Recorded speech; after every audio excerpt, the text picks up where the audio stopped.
इनके पास कागज नहीं है और पूरा देश से कागज मांग रहा है सीए का नाम पे। ये बीजेपी है। ये मुझ पे आरोप लगा रहे हैं, मैं पढ़ के बोल रहा हूँ। पीएम टेली अपना पद का मान रखिए सर, उनको उठ के बोलिए माफी मांगेगा, then I will continue my speech. तो दोस्तों कैसे हो, उम्मीद करता हूँ आप लोग खैरियत से होंगे। ये तो ट्रेलर था, पिक्चर तो अभी बाकी है साहब।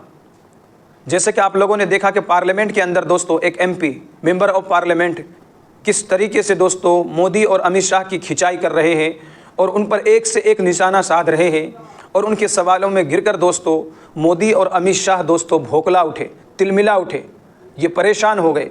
और दोस्तों उन्होंने ये भी कहा स्पीकर साहब से कि स्पीकर साहब आप अपने सीट का मान रखिए और इनसे कहिए कि ये उठकर हमसे माफ़ी मांगे।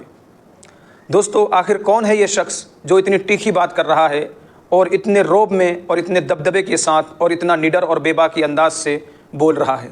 आइए दोस्तों पहले इस वीडियो को देखते हैं।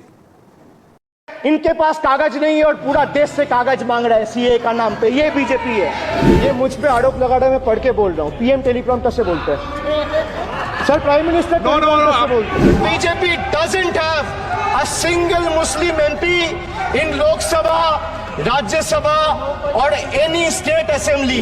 दे स्पोक अबाउट सबका साथ सबका विकास, which turned into जो हमारे साथ हम उनके साथ, and proved right by the failed finance minister of this failed government yesterday. Sir आप अपना पद का मान रखिए सर, उनको उठ के बोलिए माफी मांगेगा, then I'll continue my speech.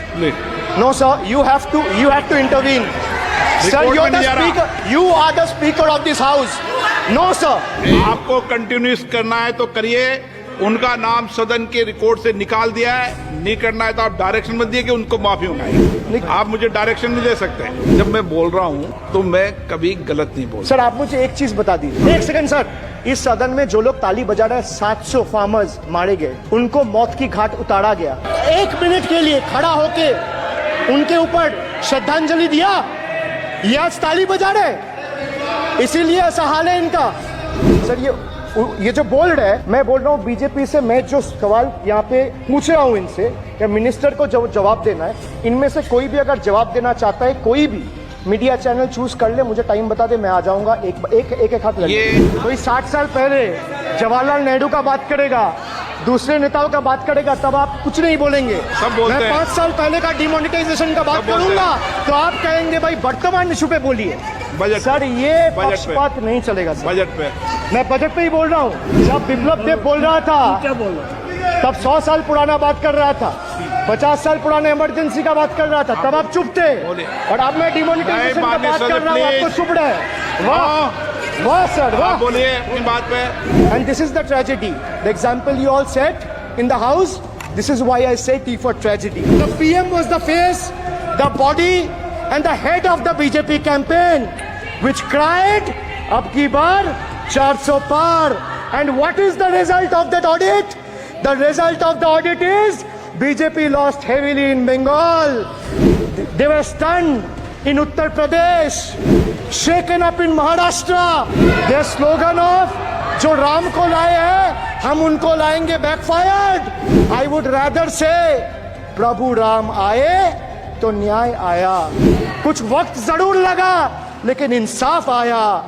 BJP not only faced a humiliating defeat from the Ayodhya seat, but it also lost Badrinath in the last by-election. वक्त बदल गया है। देश में जनता मालिक है, कोई नेता मालिक नहीं है।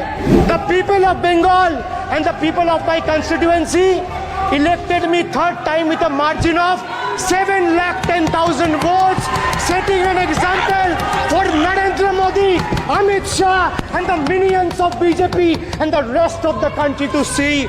This is the people's power.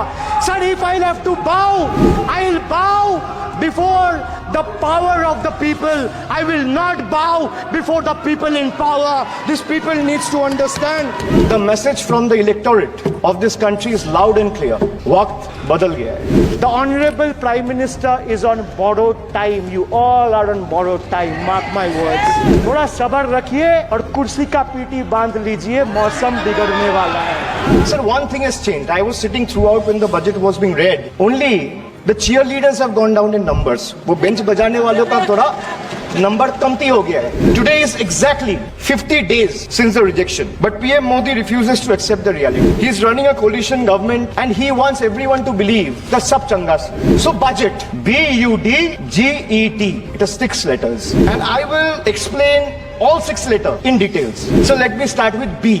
B for betrayal. Budget का बी पे बोला बिट्रेयल. अब यू पे आता हूं. Sir U stand for unemployment.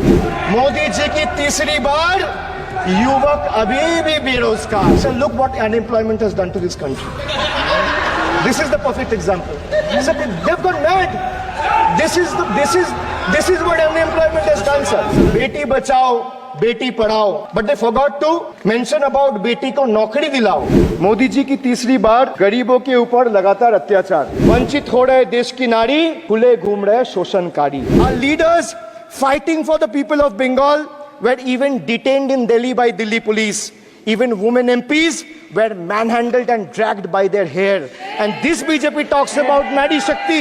तीसरी बार मोदी सरकार खो गया है शिक्षा का अधिकार. मजदूर की जेब हो रही है खाली. बताओ कब यह हालत है सुधरने वाली.